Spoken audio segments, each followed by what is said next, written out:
السلام علیکم ورحمۃ اللہ وبرکاتہ۔ ایک گائے راستہ بھٹک کر جنگل کی طرف نکل گئی۔ وہاں ایک شیر اس پر حملہ کرنے کے لیے دوڑا۔ گائے بھاگنے لگی، شیر بھی اس کے پیچھے دوڑتا رہا۔ گائے بھاگتی بھاگتی بالآخر ایک دلدلی دریا پر پہنچی اور اس میں چھلانگ لگا دی۔ شیر نے بھی اس کے پیچھے چھلانگ لگائی، لیکن گائے سے کچھ فاصلے پر ہی دلدل میں پھنس گیا۔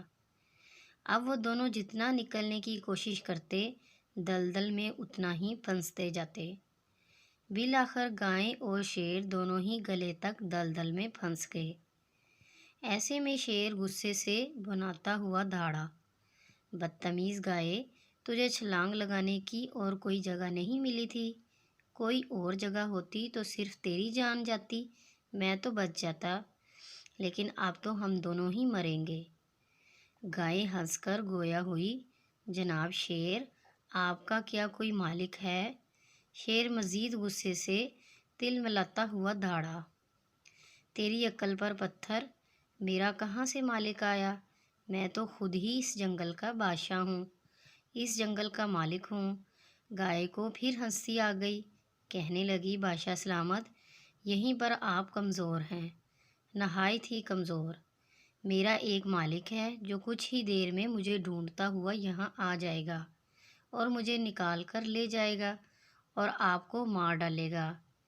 پھر گائیں زور زور سے آوازیں نکال کر اپنے مالک کو اپنی طرف متوجہ کرنے کے لیے پکارنے لگی۔ ٹھیک شام کے قریب چرواہا اپنے گائے کو ڈھونڈتا ہوا آیا، شیر کو مار ڈالا اور گائے کو نکال کر لے گیا۔ آج ہم مسلمان بھی اس گائے کی طرح بھٹک گئے ہیں اور شیر نواں دشمن ہمارے پیچھے لگا ہوا ہے، جبکہ ہمارا بھی خالق ہے، ہمارا بھی مالک ہے جو زبردست اور حکمت والا ہے۔ وہ ہمیں دشمنوں کے ظلم و تشدد سے نجات دینے کی پوری قدرت رکھتا ہے، لیکن ہم اپنے زبردست اور قدرت والے مالک کو پکارنے کے بجائے دشمن کی طرف ہی دیکھ رہے ہیں، دشمن کو ہی اپنا نجات دہندہ سمجھ رہے ہیں اور دلدل کی مزید گہرائی میں پھنستے جا رہے ہیں۔ مزید اچھی اچھی سی ویڈیوز کے لیے ہمارے چینل کو سبسکرائب کریں، لائک کریں اور شیئر کریں۔ شکریہ۔